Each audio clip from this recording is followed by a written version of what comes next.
tercera sesión de, de nuestro taller de debate, en el cual, pues en esta ocasión me tocó a mí presentar el tema de la refutación. Permítame un momento, vamos, voy a presentar.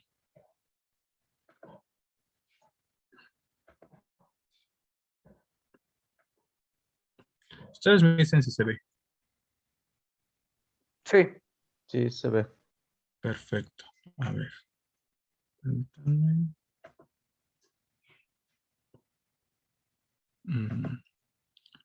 Está.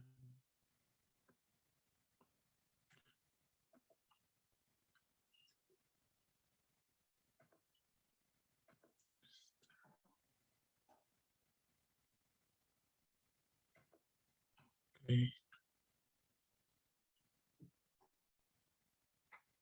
No solamente estoy buscando el botón de presentar, no sé, creo que no lo encuentro.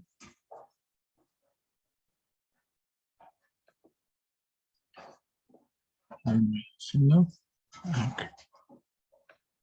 Vamos a comenzar. En esta ocasión, como ya comenté, aquí está. Nos toca el tema de la refutación. La refutación siempre es un tema muy controversial.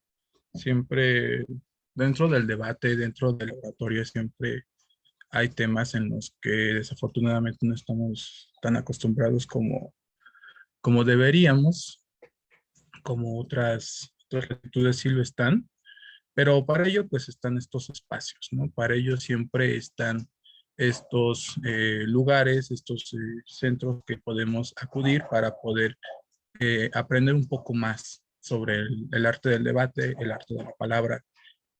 Y no solamente eso, también la composición de discursos y entre otras cosas que pues, también estarán ofreciendo nuestro club de oratoria y debate. Me presento, yo soy Ricardo Salvador Florencio Castillo, soy egresado de la carrera de Filosofía, aquí en la Facultad de Filosofía y Letras de la UNAM. Actualmente colaboro en un proyecto de investigación en el Instituto de Investigaciones Filológicas de la UNAM, con respecto a la retórica y la oratoria. Asimismo, bueno, orgullosamente miembro del Club de Oratoria y Debate de la Facultad de Derecho, y en el cual pues ya tengo algunos años, siendo miembro del club y dentro del instituto, del cual pues me ha dado la oportunidad de estar el día de hoy con ustedes. Bueno, vamos a comenzar. El día de hoy quisiera dividir la presentación en algunos puntos muy importantes que considero son necesarios antes de hablar netamente de la reputación. En este apartado quisiera comenzar hablándoles cuáles son las artes del discurso. En un principio me gustaría que ustedes supieran cómo acercarse a la retórica, a la oratoria, al debate, la dialéctica en este caso, ¿no?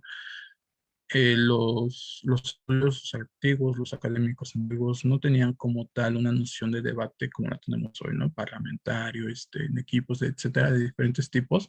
Más bien tenían un conjunto de ideas que son un poco, diferentes a las que tenemos, no del todo, pero sí son cimientos muy importantes de los cuales pues me gustaría señalar y que ustedes ubiquen para poder así centrarlos tanto histórica como teóricamente dentro del estudio de la dialéctica, ¿no? El estudio del debate. Y de ahí pues ya entrar a la refutación. Por eso, en este primer apartado presento las artes del discurso, serían la lógica, dialéctica y retórica. Presento qué se puede refutar, qué es lo que necesitamos señalar para refutar los sofismas o las falacias, las diferencias o si hay similitudes entre las dos, así como en un segundo plano la refutación dialéctica, que ya es netamente lo que nos aboca el día de hoy, el interrogatorio, que es una técnica de refutación. Vamos a hacer un ejercicio sobre esta técnica de refutación. Vamos a señalar también otro tipo de dialéctica, que es la dialéctica erística, un tipo de discusión y no de debate, en el cual pues involucran muchísimas cosas más, más complejas. ¿Por qué? Porque en principio, y lo adelanto, ya lo vamos a ver más adelante, pero lo digo desde ahora, entre la dialéctica y la erística son dos formas de presentar argumentos, pero unos son argumentos posibles, argumentos que pueden ser verdad, y el otro son argumentos que no son verdad. Uno busca encontrar la verdad y otro solamente busca eh, tumbar al otro, refutar al otro, eh, ganarle a partir de cualquier medio, ganar por ganar, no solamente encontrar la verdad, sino ganar por ganar. En el caso de la y bueno, en un tercer plano, voy a recomendar siempre una técnica muy necesaria, que es un silbadone, más que nada es un compendio de esquemas y tópicos sobre los cuales pues nosotros nos vamos a fiar para obtener siempre argumentos, siempre ideas de dónde sacar para nuestros debates. Ujú. Y una recapitulación para volver a repasar todos los temas vistos. Bueno, vamos a comenzar. Aquí no tengo problemas de audio, ¿verdad? Todos se escuchan bien. Solamente para rectificar.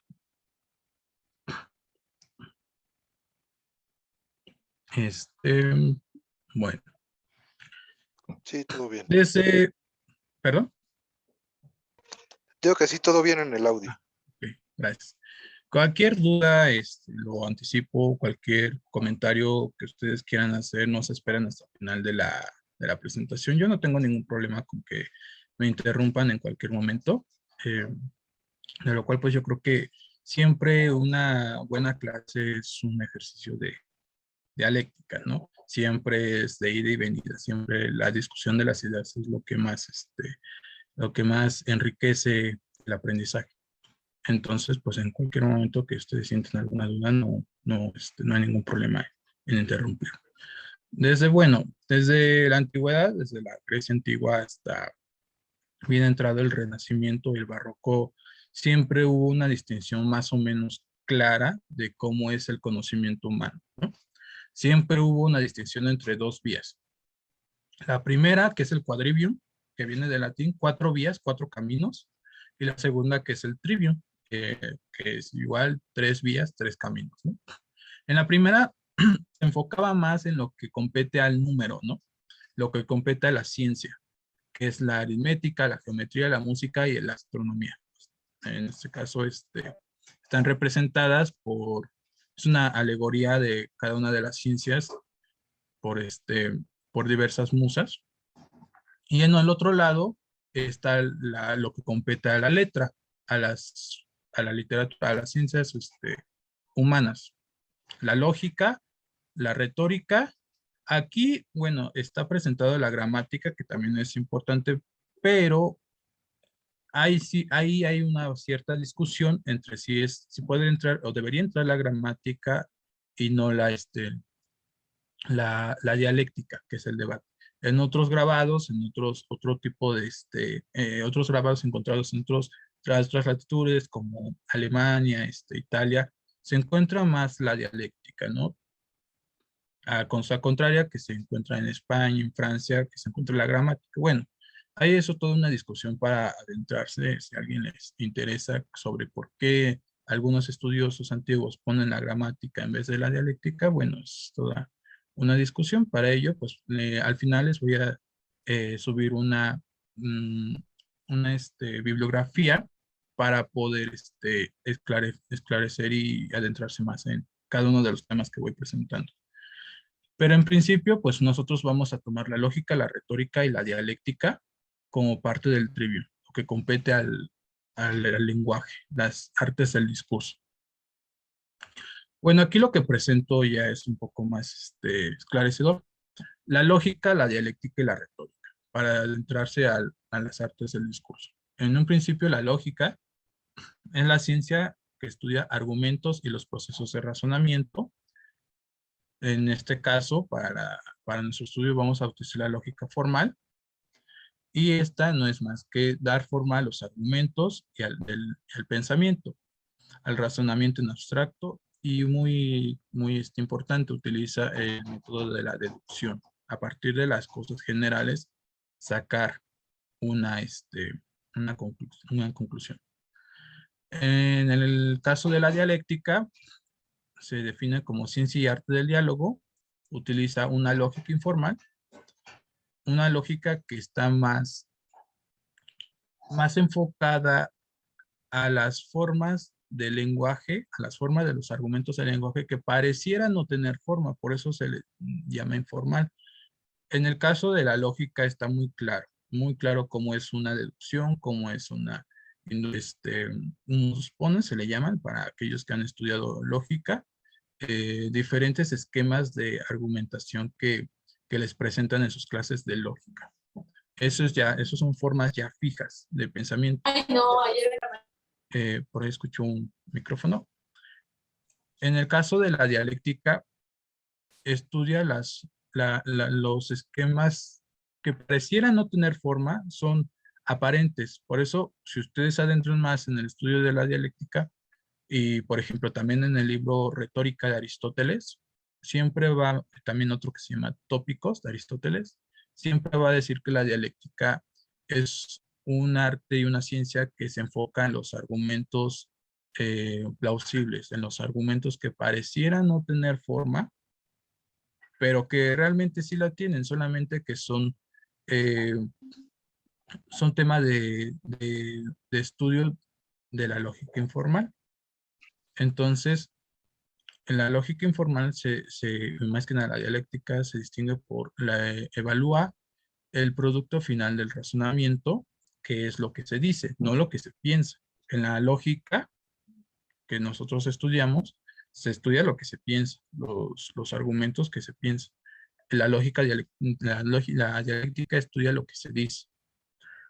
En un segundo punto, evalúa el contenido del razonamiento, ¿sí? La intención es muy importante. Se ocupa de los argumentos del lenguaje común, es lo que les decía. En este caso de la dialéctica utiliza la inducción a partir de una cosa singular, llegar a las cosas generales. En este caso de la dialéctica hay un suceso, un fenómeno muy característico que ya les decía al principio, que nace la erística. La erística es una forma de debatir, y eso lo pongo entre comillas, porque realmente la erística lo que se enfoca es en ganar, ¿no? No debatir para poder llegar a una verdad, no debatir para poder llegar a un acuerdo, no debatir para poder llegar a un consenso, sino que la erística lo que trata es netamente ganar por ganar.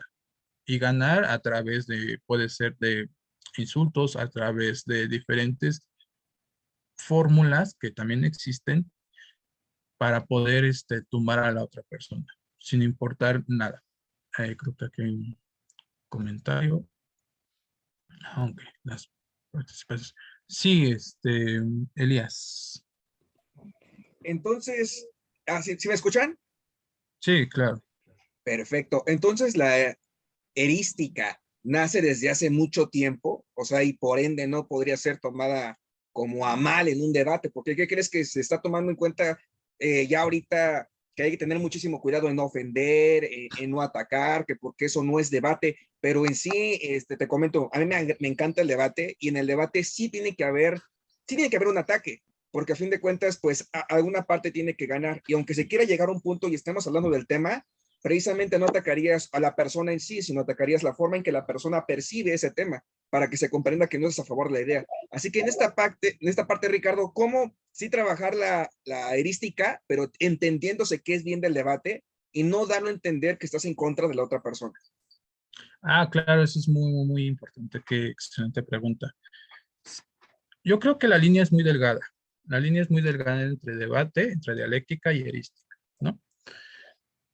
Y con base a los textos de los académicos antiguos, ellos definen muy claro que en un caso, una cosa es debatir, ya sea en un concurso, ya sea en algún evento que se necesite presentar ideas y enfrentarlas a las de la otra persona. Pero la línea es muy clara al decir que cuando uno ya rebasa con violencia a la otra persona, ya se está transformando en erística. Y cuando ya esta violencia no solamente no es consensuada, sino que ya es con alevosía y ventaja, ya es erística. O sea, en el debate, en la erística, un claro ejemplo de erística podría ser que uno va por el periférico y le chocan el carro, ¿no? O chocan, no sé. Sucede un accidente, se bajan las dos personas, se empiezan a discutir, entonces ahí ya es erística. O sea, realmente no hay parámetros, no hay alguien que diga un referee, ¿no? Que diga, a ver, no, tú espérate, ahorita, no, no es como un debate consensual. En la dialéctica, en el debate, claro que sí hay maneras de refutar, sí hay maneras de ganar, ganar frente al otro discurso, pero aquí es muy claro y aquí es muy, muy necesario diferenciar que una cosa es ganar con violencia, con métodos y artilugios que ya competen a la erística, y otro es ganar con inteligencia, a ganar con es por eso también la dialéctica es arte, ¿no? Porque se necesitan desarrollar características y capacidades propias del orador para poder enfrentarse lo digo en el sentido de confrontación, ¿no? Es como si fuera un poco el esgrima o el karate, ¿no? Hay enfrentamientos, hay combates, pero todos son en un marco de eso, de deporte, ¿no? Aquí, por ejemplo, en el marco del debate, de lo consensuado, hay que enfrentarse, pero siguiendo ciertas reglas, ciertos esquemas de participación en los que nosotros estamos conscientes al momento de entrar en debate. En la erística no hay nada, o sea, la erística es combate y ganar por ganar. Y eso se gana con violencia. Por eso Casi siempre. no tiene sentido entonces seguir con un debate cuando ya eso se transforma en erística, ¿no? Porque no termina en nada, ¿no? ¿O qué recomienda usted?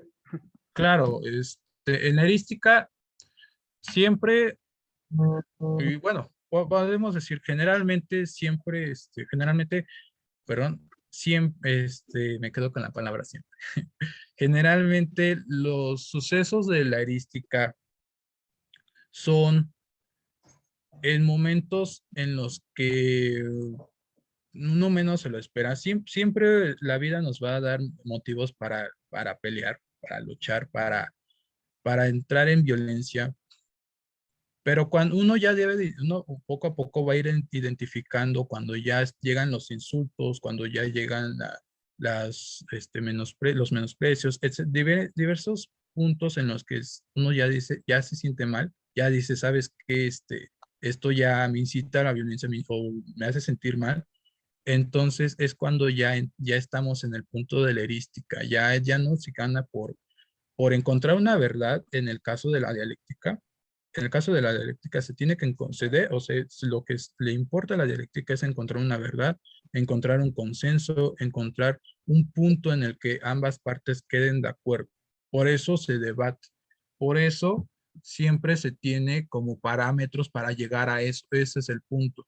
O ganar si es un concurso ganar, pero no saliendo de esos parámetros. Es como decir, si en esgrima, pues, supongamos, ¿no? No sé si conozcan este deporte que tienen los floretes, las espadas. Eh, Obviamente un esgrimista no va a usar otra espada, otro florete diferente del que ya está pues dado para ese deporte. No va a ser una espada pues, real para luchar. No, en el caso de la persona que esté debatiendo, no va a usar insultos, no va a usar señalamientos a la persona para ganarle, para hacerla sentir mal en el sentido ya pues eso, ya de violencia, sino que va a usar parámetros y herramientas para poder ganar, pero con consenso. Esa es una línea muy delgada y que me, me gusta que siempre pregunten. Muy, muy buena pregunta. No sé si respondí a tu cuestión, Elías. Sí, muchas gracias. Sí, precisamente entonces no sería como tal aquí, como dice, de ciencia y arte, de atacar o defenderse, porque en sí, más que defenderse, pues están nada más pues, como que atacando, ¿no? O sea, no entra dentro de esta parte. Y estoy muy interesado en ver los demás temas. Fíjate que me interesa mucho retórica. Estoy viendo aquí que dice exordium, No sé si el exordium es igual que el exhorto, pero perdón, no me adelanto. Si quieres, prosigue, pero está muy interesante, gracias. No, no, claro, no, al contrario, siempre me da mucho gusto que pregunten, que se interesen. Y en el caso de la retórica, bueno, vamos un poquito antes, la erística, terminamos la erística, que nace de la dialéctica, que también es ciencia porque tiene ciertos parámetros, tiene ciertas, así como la dialéctica, tiene ciertas herramientas ya fijas para poder ejercerla. También es arte, porque, por ejemplo, en ningún libro nos va a decir qué tanto enojarnos, qué tanto insultar, o bueno, en la parte de la dialéctica, qué tanto, eh, que la experiencia la tenemos que ganar. Y eso, la experiencia se da en los debates. Entonces, los libros no nos dan otra experiencia como debería ser ya en la puesta en escena. Por eso también es ciencia y arte, ¿no? Ambas. Como les decía, pues bueno, la erística pues ya es otro tipo de debate muy, ya netamente en violencia. Un ejemplo claro de erística y que no conozco otro país que tenga pues esa manifestación son los albures, ¿no? Siempre los albures es un juego dialéctico erístico de que es muy interesante, ¿no? Cómo termina una palabra y empieza la otra en cadenita. Eso es muy interesante como para hacer un estudio de cuál es la lógica y la dialéctica detrás de los albures, pero bueno, ese es un ejemplo de erística, ¿no? Lo que se tiene ahí, lo que le importa a quien dice el albur es eso, el insulto, ¿no? Pero el insulto bien pensado, ¿no? En cadenita. Y bueno, este es con respecto a la erística. Llegando ya a la retórica, nada más déjenme quitar el cuadro de video. Ahí está. La retórica, bueno, es también un estudio muy amplio, muy enriquecedor. Pero aquí no nos vamos a centrar en ello. En ello nos vamos a centrar en el siguiente taller, que es de oratoria. Ahí, por supuesto, vamos a ver con más detalle cada una de sus partes. Pero en un principio, bueno, la retórica trata de eso, es ciencia también, es arte también, del discurso eficaz. No del discurso que siempre persuade, sino que del discurso bien hecho que persuade, deleita y convence, ¿no? Para ello tenemos diferentes fórmulas, diferentes caminos para poder realizar un gran discurso y a partir de ello ya ponerlo en escena, como respondí la primera sesión, en una oratoria eficaz, ¿no? Aquí lo que le importa más a la retórica es el arte de escribir el discurso, a la oratoria en decir, pero pues también se necesitan ciertas características propias del retor, se le llama, de la persona que estudia la retórica, del estudio de retórica. El retor siempre va a tener como que esa experiencia al escribir discursos a partir de la ciencia ya dada, ¿no? Entonces, pues bueno, lo principal de la retórica, y no por decir principal lo más importante, sino que una de las cosas son las partes del discurso. Siempre en un discurso está hecho en partes. Un exhorto, bueno, viene de la misma raíz latina, una narratio, una narración, una argumentatio, presentar mis argumentos, la refutatio, que ahí es donde nos encontramos nosotros, y una conclusión. Es decir, primero exhorto, muevo a las personas para que me escuchen. Presento las cosas como fueron pasando de tal manera que las mantenga siempre escuchándome. Presento los argumentos del por qué estoy a favor o en contra de determinada cuestión. Presento mis refutaciones, por qué defiendo lo que defiendo. Y al último, presento todo un resumen de lo que he dicho o he escrito, ¿no? Siempre por ahí dicen que las personas siempre se quedan con lo primero y lo último que escuchan. Entonces, pero no nos debemos de guiar por eso, ¿no? Siempre un discurso bien hecho no tiene partes más y menos importantes. Todas son importantes y todas son necesarias. Sí, Elías. El exhorto podría ir al final, precisamente es que en el discurso pues vas llamando la atención. Empezamos fuerte, en la parte de medio podemos incluso ponerle este sentimiento para que igual llame la atención y al final en conclusión siento que ya llamaste mucho la atención y si nada más concluyes de lo que estás diciendo puede perderse un poco. Tal vez al final lo que he ocupado, no sé, precisamente me puedes decir, Ricardo, si estoy bien o estoy mal en esta parte, pero yo termino con el exhorto. Y digo esto, y por eso yo los exhorto, yo los invito a hacer esto para esto. Pero no sé si esté bien. Bueno, es que ahí va dependiendo de la cuestión que se esté tratando, ¿no? Dependiendo del tema que se esté tratando. Sin embargo, en retórica no hay nada escrito, no hay como, siempre al último se debe de dejar el exhorto o al principio primero determinadas, determinado momento de, primero voy narrando lo que pasó y después hasta el último los exhortos. O sea, se puede poner la palabra, claro, o sea, se puede poner hasta en la conclusión, se puede decir, yo los exhorto, pero no deja de ser una conclusión, o sea, no deja de ser un resumen del cual yo ya he dicho en pocas palabras y en palabras muy simples todo lo que he presentado, y a partir de ahí siendo también una exhortación. O sea, es una conclusión en sí misma, una conclusión que exhorta, pero no deja de ser una conclusión. Sin embargo, uno puede poner palabras así, puede poner siempre palabras. Yo por estos motivos los invito a que realicen determinada acción, los invito a que barran las calles, los invito a que mejoren. No sé, depende de la cuestión, ¿no? No deja de ser eso. Sin embargo, una cosa es el nivel de las palabras que usamos en el discurso y otra es la intención, ¿no? Yo puedo, en ningún momento en el exordium, yo puedo poner siempre una intención en mis palabras, una intención de que me escuchen, de atraerlos, de que me pongan atención a mí. Y en ningún momento puedo poner los exhorto, amigos míos. No. O sea, mi intención es atraerlos.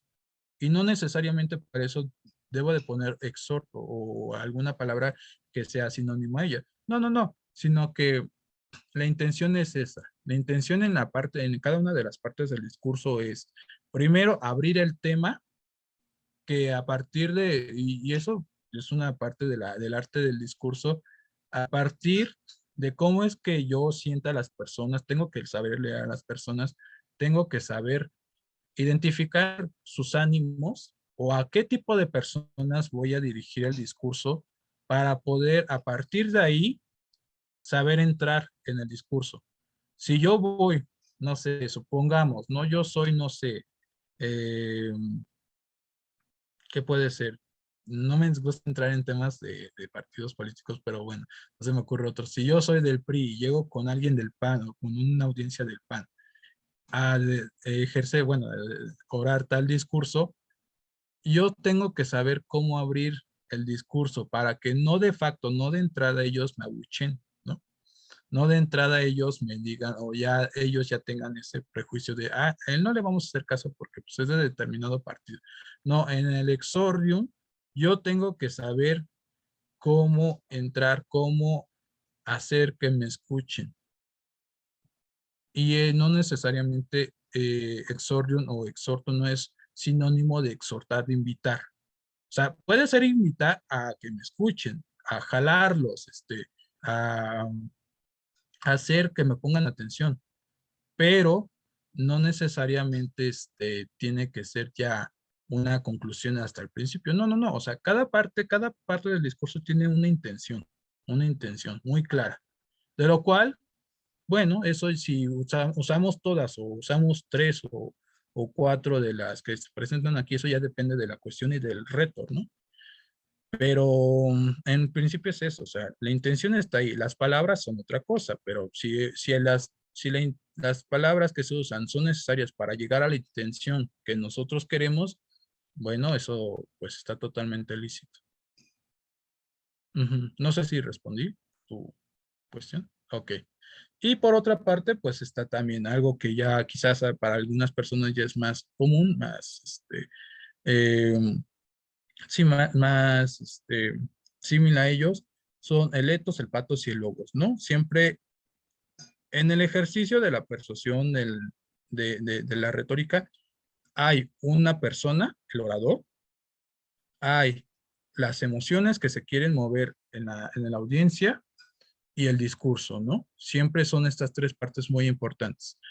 También en la dialéctica, por supuesto, También en la dialéctica está el debatiente, está el discurso que está diciendo el debatiente o el que se está ejerciendo con la otra persona, y está generalmente pues el auditorio, ¿no? Las personas que nos escuchan alrededor para poder, que son la audiencia que están viendo el debate, ¿no? Son siempre los jueces o el público que está en las butacas escuchando, o quizás hasta el mismo, hasta nuestro mismo contrario, ¿no? Nuestra misma, el debatiente opuesto, ¿no?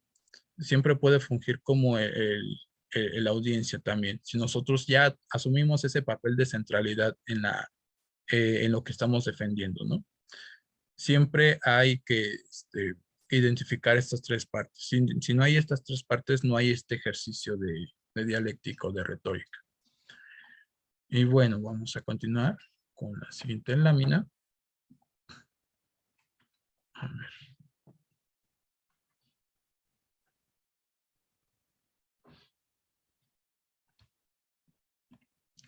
Aquí lo pongo, bueno, tengo siempre me ha gustado como incluir imágenes que son alegorías a cada una de las artes del discurso, siempre son buenas para identificar cuál es visualmente sus características, la lógica, ¿no? Siempre la lógica va a estar con cetro, que es como un pequeño cetro que tiene para poder guiarse siempre sobre el camino empedrado, ¿no? Siempre la lógica tiene un camino recto, tiene un camino bien identificado sobre el cual pues va yendo, ¿no? Por eso está esta alegoría de la mujer con el cetro sobre las piedras, ¿no?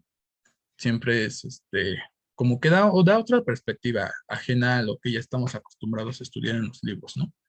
Ya lo decía aquí, pues siempre la lógica va a tener, la lógica clásica, por supuesto, ¿no? La lógica hasta antes del siglo XX, ya es en el siglo XIX-XX que ya empiezan otras lógicas, lógica deóntica, lógica formal, lógica de predicados, etcétera, etcétera, etcétera.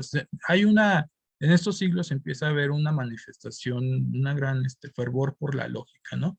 En todas las ciencias, bueno, en todos los campos del conocimiento humano, ya sea filosofía, derecho, también en las artes, por supuesto, en las ciencias, siempre va a estar una manifestación muy importante de diferentes lógicas, ¿no? Ya no se quedan solamente con la lógica aristotélica, que era la que predominaba hasta el siglo XVII, XVIII, desde la antigüedad hasta estos días, hasta esos siglos, ¿no? Luego cual, pues la lógica aristotélica es una lógica de clases. No voy a entrar tanto en lógica, lo que quiero, pues ya entrar en la refutación, pero pues sí, son diferentes lógicas que se han usado a lo largo de los siglos, bueno, a lo largo de estos dos siglos, más que nada, estos dos últimos, ¿no? Pero una que siempre predominó fue la aristotélica, ¿no? La lógica de clases. Para ello también está un buen libro que se llama Introducción a la Lógica de Irving Copy, no sé si lo ubican. También está en la bibliografía que les voy a hacer llegar. Hay diferentes libros de historia de la lógica, pero en este caso, como ya lo había dicho, pues la lógica la lógica clásica se va a ayudar de la deducción, ¿no? A partir de las cosas generales llegar a una cosa particular. Por ejemplo, el clásico silogismo, ¿no? Todos los hombres son mortales, ¿no? Bueno, todos los seres humanos son mortales. Sócrates es ser humano. Por lo tanto, Sócrates es mortal, ¿no? Ese es un clásico silogismo, ¿no? A partir de todos, de la deducción de lo general, llegamos a lo particular. Ese es el clásico silogismo que todo mundo va a encontrar en cualquier libro de lógica. Entonces, esa es su manera. Claro, no se queda en eso, hay muchas más cosas adentro, pero eso es lo que va a usar la lógica, pues, aristotélica, ¿no? Lo que ya también decíamos de la dialéctica, que es ciencia y arte del diálogo, lo que evalúa, pues aquí la dialéctica es eso, ¿no? Lo que estamos diciendo, no lo que estamos pensando. Y eso es un poco también necesario para identificar cuáles son sus alcances de cada uno. En el caso de la lógica, pues su alcance es lo que estamos pensando, el argumento en sí mismo. La argumentación es ya el momento en el que escribimos lo que pensamos, lo que decía al principio, ¿no? El principio del curso. Una cosa es lo que tenemos en la cabeza y otra es lo que escribimos o lo que manifestamos. Ese es el argumento y la argumentación. Desafortunadamente, pues hoy en día los libros de argumentación hacen cualquier cosa menos enseñarnos a argumentar. Yo, de hecho, no he encontrado en español, pues no, ningún libro que nos enseñe a argumentar. Argumentar, entenderse como estos esquemas de argumentación, este ordenamiento propio que ya vimos en la clase pasada sobre cómo presentar lo que tenemos en la cabeza, ¿no? Y si se dan cuenta, esto no lo ponemos frente a otra persona en un debate. O sea, lo ponemos, lo escribimos para esclarecernos a nosotros mismos. Y eso es la lógica. La dialéctica ya es tal cual está puesta frente a la otra persona. Y siempre va a haber una dialéctica cada vez que exista también el argumento de la otra persona. No, bueno, puede haber una dialéctica cuando nosotros ponemos en nosotros mismos.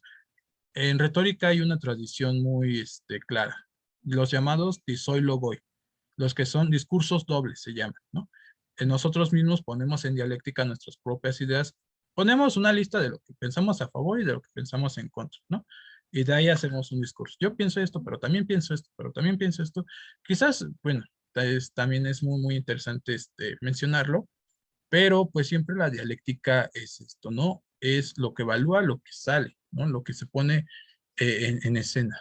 Esa es la dialéctica clásica, por supuesto, ¿no? Y para ello, pues vale de la inducción, a partir de lo particular, llegar a lo general.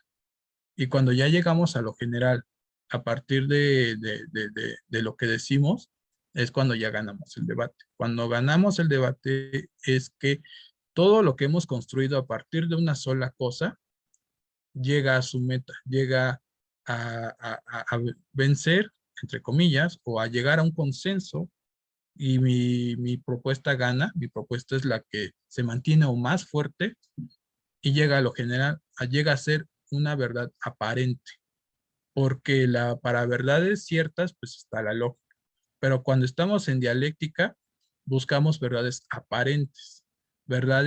aparentes que pueden traducirse como consensos, como acuerdos. Puede ser una verdad universal, una verdad trascendental, decía Kant, ¿no? Una verdad que siempre funciona en todo momento y en todo espacio, en todo lugar. Pero puede ser una verdad a la que lleguemos que nos funcione ahora. Por eso esa es una de las diferencias con la erística. La erística solamente es ganar por ganar. Y la dialéctica es llegar a una verdad aparente que nos funcione ahora, que nos funcione eh, para quitar o derrotar el problema que este, se nos está presentando y para ello dialogamos, para ello llegamos a consensos y acuerdos y llegamos a verdades que nos son útiles y que no son necesarias, universales y necesarias para todo todos los siglos, ¿no? Como en el caso de la lógica. La lógica sí se aboca a eso. Esta es un poco de las diferencias que tenemos entre ambas. Y bueno, la retórica ya lo decíamos, ¿no? Tiene partes del discurso, tiene motivos del discurso, como son las especies, el epidíctico, el deliberativo y el judicial, que son tipos de discurso que se utilizan en diferentes ocasiones, diferentes momentos.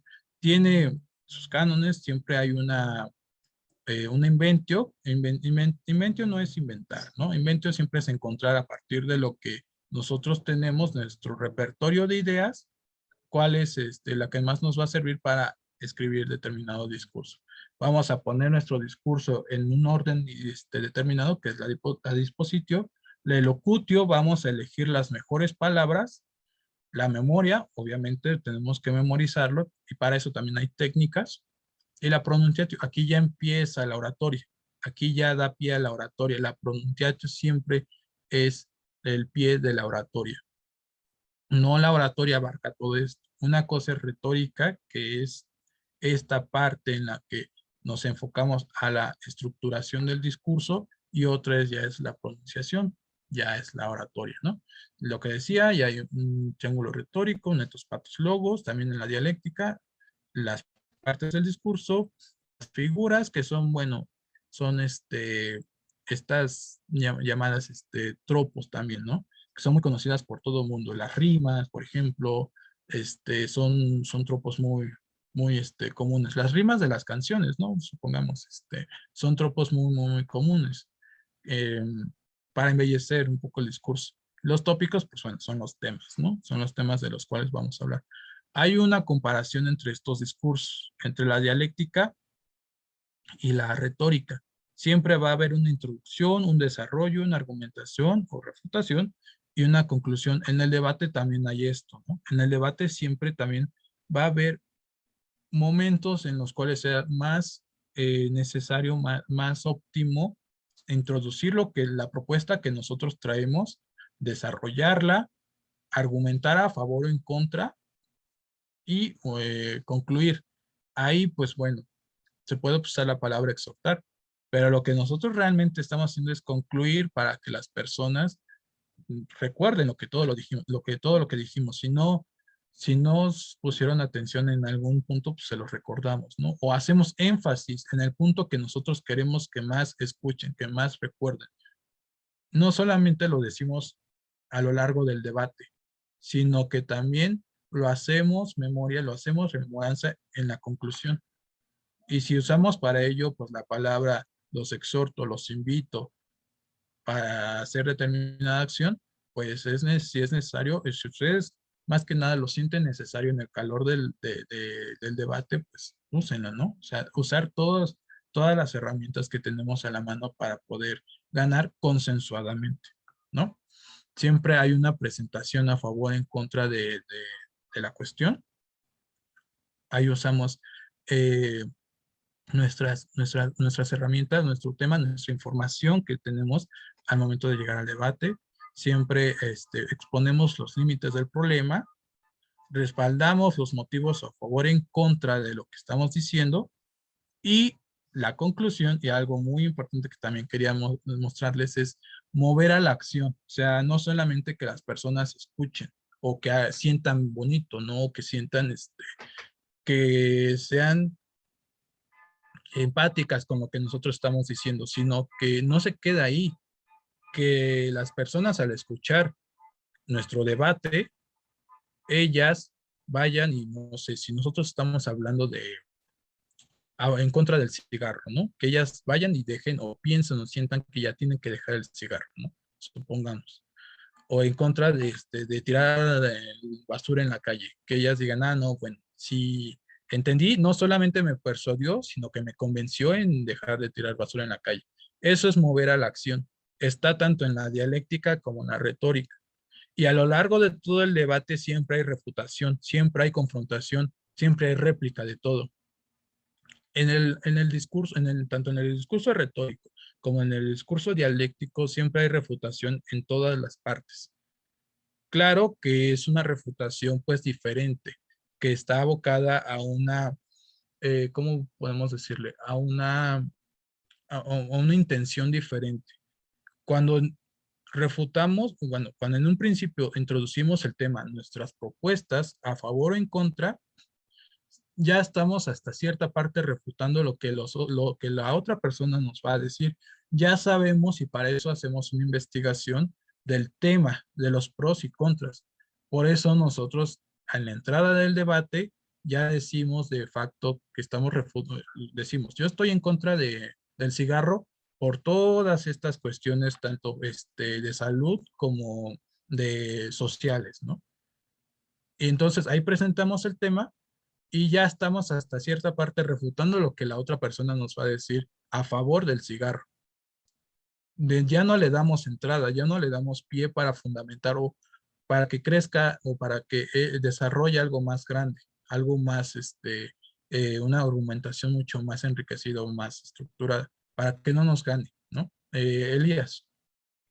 Sería como en el ajedrez, o sea, si estamos viendo cómo es la estructura de este discurso y vemos que tiene que ir con esta curva y todo, pues es decir, ah, ya va a llegar como a que su curva, ¿no? Donde quiere llegar al tema, antes de que llegue, pum, voy a comentar esto para que llame la atención y no tenga que ver lo que está diciendo, ¿no? Para debilitar todo lo que quiere decir. Exactamente. Sí, es como el ajedrez. O sea, yo de facto ya sé que voy a mover caballo, voy a mover peón, o voy a mover determinada pieza para que la otra persona en el siguiente movimiento que va a hacer no me pueda, pues, quitar, no pueda pasar encima de mi pieza, ¿no? No pueda quitar. Entonces, eso es un ejemplo muy claro, ¿no? Siempre llegamos con información contundente que hasta cierta parte ya está refutando lo que ya sabemos lo que nos va a decir. Ya sabemos la idea o la intención que tiene la otra persona.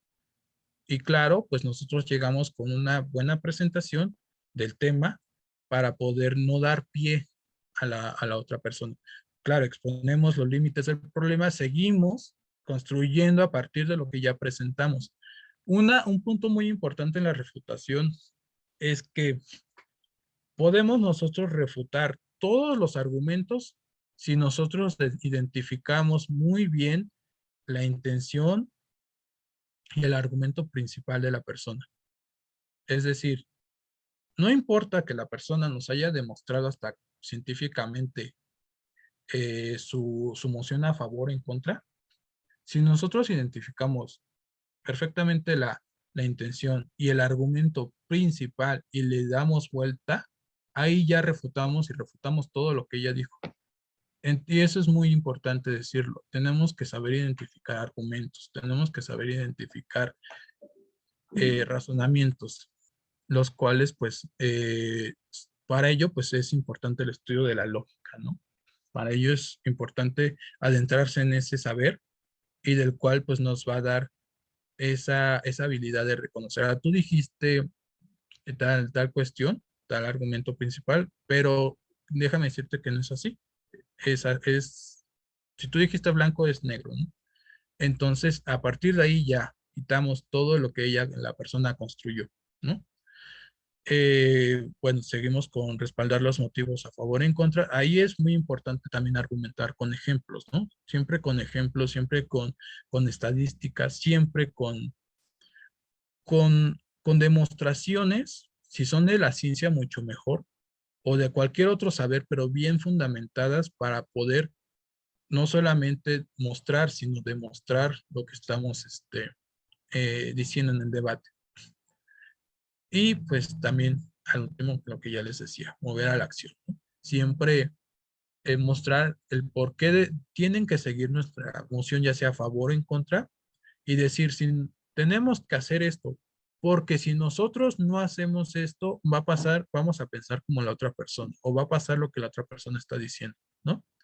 Entonces eso ya se queda como que, wow, o sea, sí, sí me queda claro, ¿no? Sí me conmueve, me convence y me persuade a creerle a esta persona, ¿no? Entonces, ese es un poco de la comparación entre ambos discursos, dialéctico y retórico. Claro, en el retórico es mucho más claro porque es un discurso pues lineal, no tengo que debatir con otra persona en un principio, porque también hay como que referencias a discusiones entre otras personas. Por ejemplo, puedo decir un discurso a favor, en contra del cigarro, y puedo decir, como ya han dicho otras personas, como ya se ha demostrado en otros lados, como ya se ha pensado anteriormente, podemos pensar que esos son pensamientos ya sea antiguos, ya sea irrelevantes, ya sea de personas que no tienen cierto grado de, en retórica se le llama fides, de fe, cierto grado de creencia. Por ejemplo, no es lo mismo, y esto hay que dejarlo muy claro. En retórica y en dialéctica, por supuesto, no entra mucho el tema de si es éticamente o moralmente bueno o malo. Simplemente la retórica y la dialéctica es eso. Son cosas que no se enfocan en decir si esto o en juzgar si esto es bueno o es malo. Es como, no sé, un cuchillo de cocina. Un cuchillo en sí mismo no es ni bueno ni malo. Simplemente es un cuchillo, es un artefacto. En retórica y dialéctica es lo mismo. Simplemente son ciencias y artes del discurso eficaz, del debate eficaz. Y eso hay que dejarlo muy claro. Para ello está la ética en la filosofía, ¿no? O el derecho o la psicología para decir qué es bueno y qué es malo. Para la retórica, la dialéctica, no. Para la retórica, la dialéctica no se enfocan en juzgar, sino simplemente en utilizar lo que se tenga, bueno, en decir, entre comillas, lo que se tenga, porque ya si hay una planeación, ¿no? Siempre hay, por eso es ciencia, porque hay una estructuración. En enfocar, en utilizar todas estas herramientas para tener un discurso eficaz o un debate eficaz. No sé si me explico hasta ese punto. Entonces, esa es la comparación entre ambos debates, ¿no? Entre ambos discursos.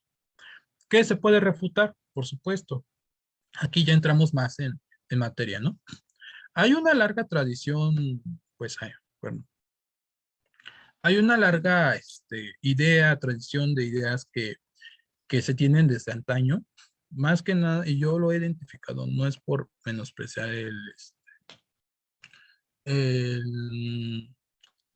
el siglo XIX en México, que pues llega la modernización, ¿no? La modernización del México, que deja lo virreinal y entra como a lo moderno, en que la dialéctica y la retórica se dejan de lado como áreas de estudio dentro de los planes de estudio de derecho, de filosofía o de diferentes universidades. ¿Por qué? ¿Por qué pasa esto? Por el auge de la ciencia. Los cientificistas, como fueron un auge mucho más grande durante el porfiriato, un poco antes, un poco después. El uso de la ciencia fue tan importante en México que deja de lado muchas cosas que ya se tenían de antaño. No es gratuito que la primera clase que se dio en la Real y Pontificia Universidad de México, que, bueno, que fue antecedente de la UNAM, fuera una clase de retórica. Una clase de retórica fue la que dio pie a todo lo que conocemos ahora como UNAM. Entonces, no es gratuito que haya hecho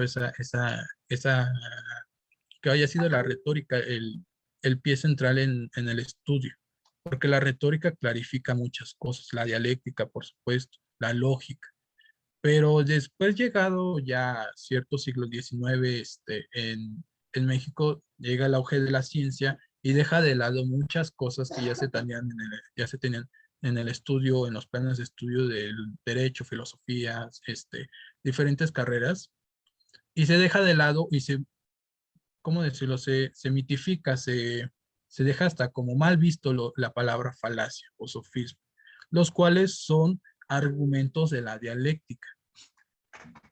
Y como les decía anteriormente, en dialéctica y en retórica no se enfoca sobre juzgar si es bueno o malo, simplemente se enfoca en utilizar un argumento y un debate eficaz. Y para el debate eficaz se utilizan los argumentos del lenguaje común, que son las falacias, son los sofismas, son sinónimos, ¿no? Aquí me gustaría leer un poco, es que no me deja ver. No me deja, bueno, a ver.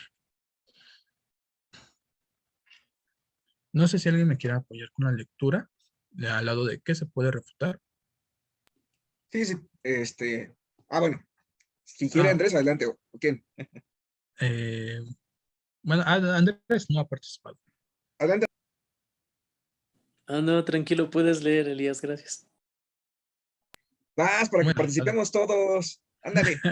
o Jorge ya levantó la mano. Oh, Gracias, buen día. ¿Qué Oye, puede refutar? ¿Qué se puede refutar? La palabra española falacia, en inglés fallacy, proviene del término latino falacia. En francés, sofisme, error.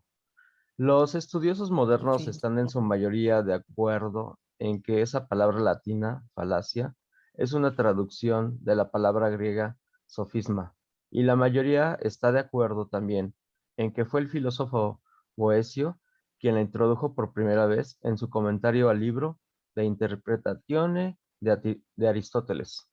Les cuento. exactamente. Muchas gracias, Jorge. Claramente, son sinónimos. Simplemente en la tradición griega se usó como sofisma, en la tradición latina como falaquia, simplemente porque en el latín no existe como una palabra más más ad hoc para representar los argumentos del lenguaje común, que son los argumentos de la dialéctica. Entonces, ¿qué es lo que vamos a refutar? Los argumentos del lenguaje común en la dialéctica. Y estos falacias o sofismas, que son sinónimos, no realmente no tienen una carga de si es bueno o malo. No tienen un motivo para ser buenos o malos. Simplemente son argumentos. Para eso, para juzgarlos si son buenos o malos está la ética, la moral, el derecho, la filosofía, la psicología, etcétera, etcétera, etcétera. No en sí mismas, no son en sí mismas ni buenas ni malas. Simplemente son argumentos del lenguaje común y de lo cual todo mundo hacemos uso. Todo mundo siempre decimos sofismas, falacias. Y cuando nosotros ya estamos con ese chip para identificarlos, ya podemos empezar a refutar. Y refutar, como ya lo he dicho más adelante, en un principio, refutar no simplemente significa vencer, no es erística. Simplemente refutar para tener una contraparte a las ideas. Siempre la crítica, ver la otra parte de lo que se dice, siempre es bueno para enriquecer, para llegar a la verdad, para llegar a consenso. Entonces, las falacias las podemos ver dentro de 3 grandes campos, ¿no? Si son de relevancia, y hay diferentes tipos de falacias. Si son de presunción, diferentes tipos. Si son de claridad, ¿no? En las de relevancia, el argumento es relevante al tema, siempre podemos usar esa palabra, ¿no? O siempre podemos pensar. Si nos hablan el ejemplo creo que hay una mano levantada, Jorge, ¿tienes otra duda? Jorge Cruz Díaz. O la dejó puesta, no sé, yo creo, ¿no? Bueno, sí, como les digo, si tienen dudas, igual, interrúmpanme con el micrófono, no hay problema. Decíamos, en las falacias del tipo de relevancia, debemos siempre tener en cuenta si lo que nos están diciendo es relevante o no a la cuestión.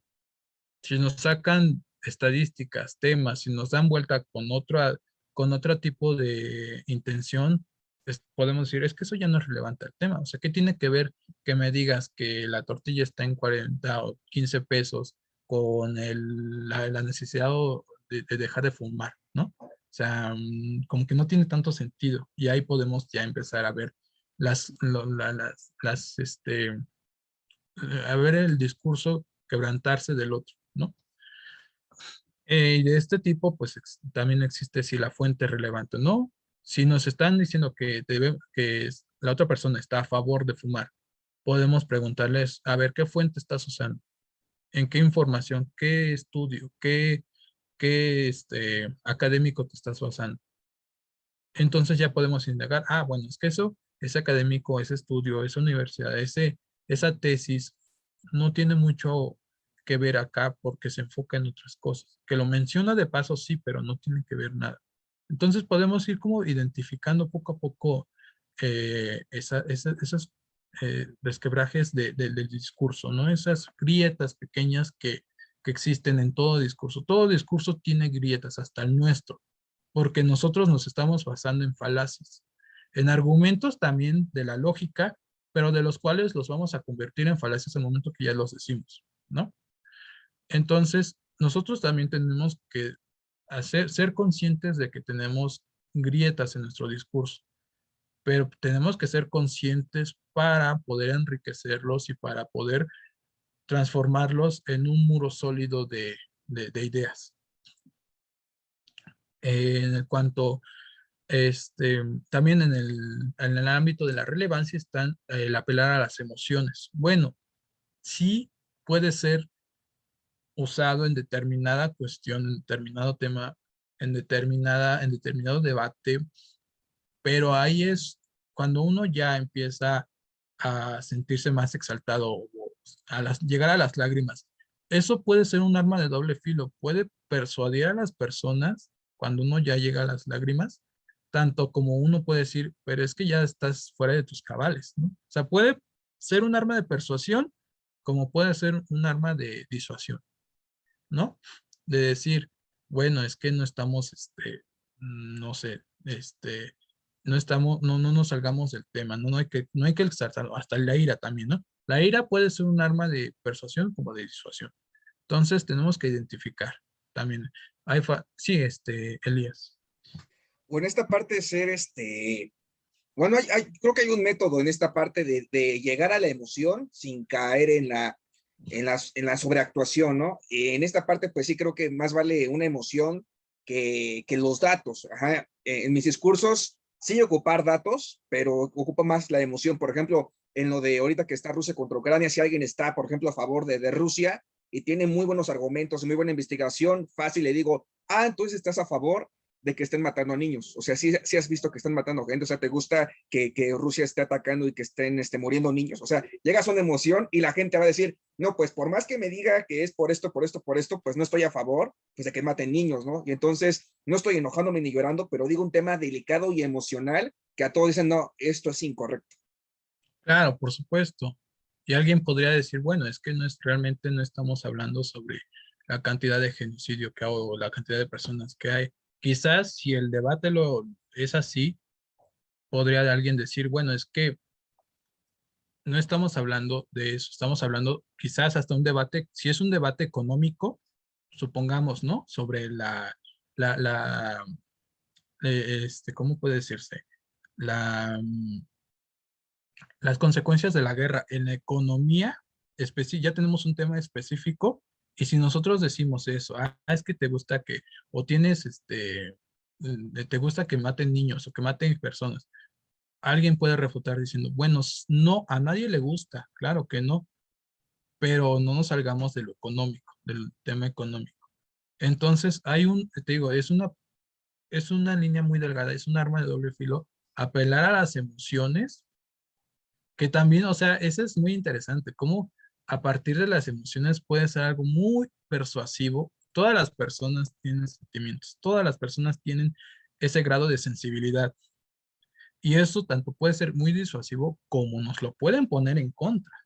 Decir, bueno, con el argumento de la falacia de la relevancia. Bueno, es que eso no es relevante ahora. Estamos hablando sobre lo económico, supongamos, ¿no?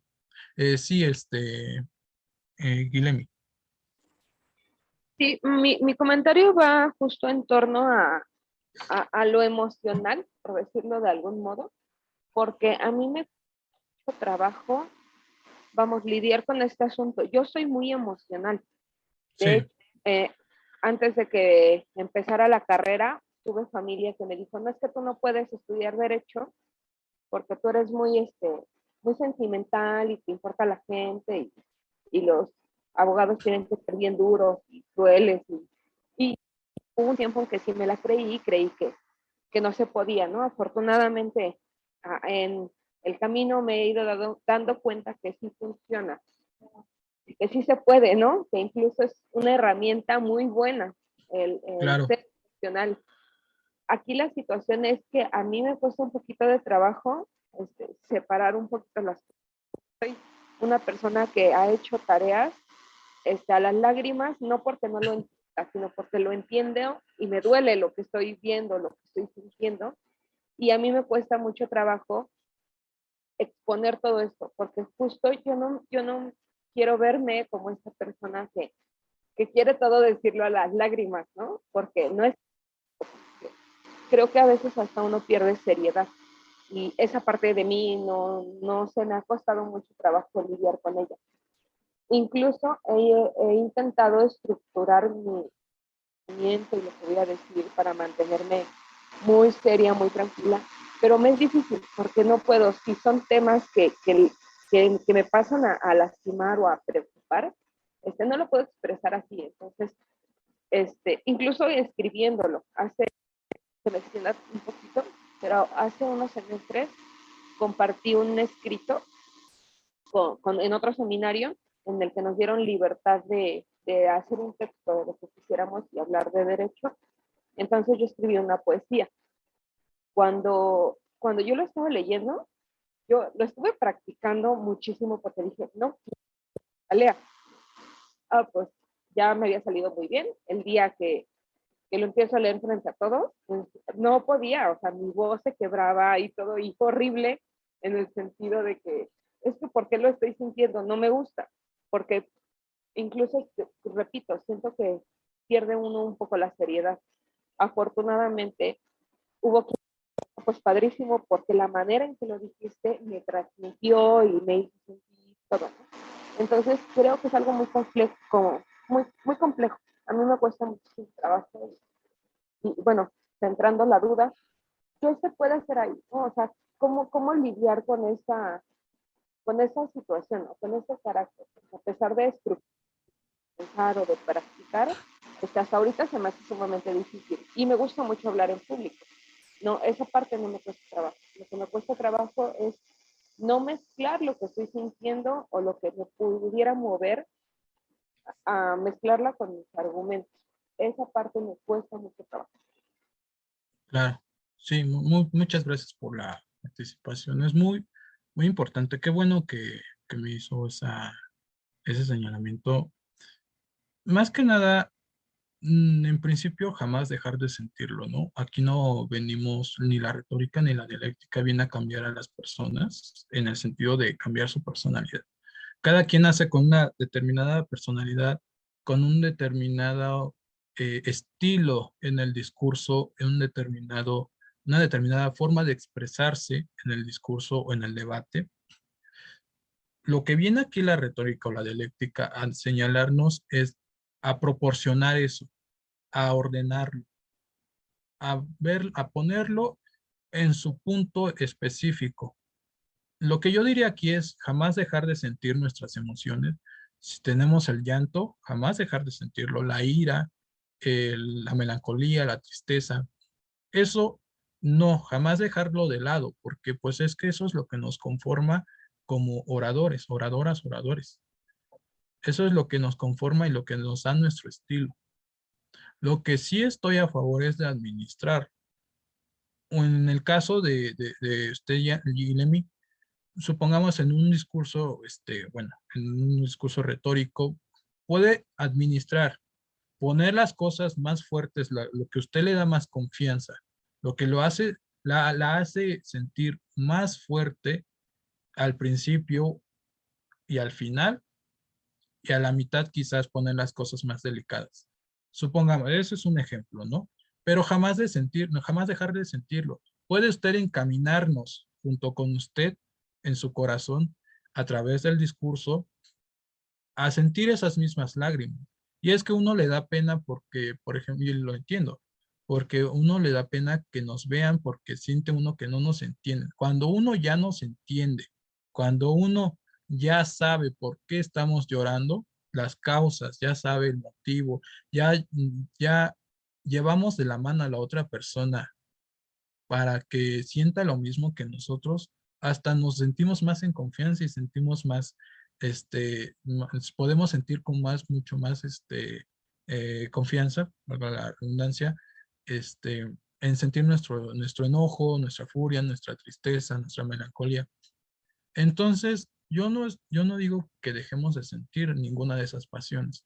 Lo que sí digo es que nosotros las ordenemos bien para encaminar a la audiencia o a la otra persona y que esa persona también sienta lo mismo que nosotros. Eso es el discurso eficaz.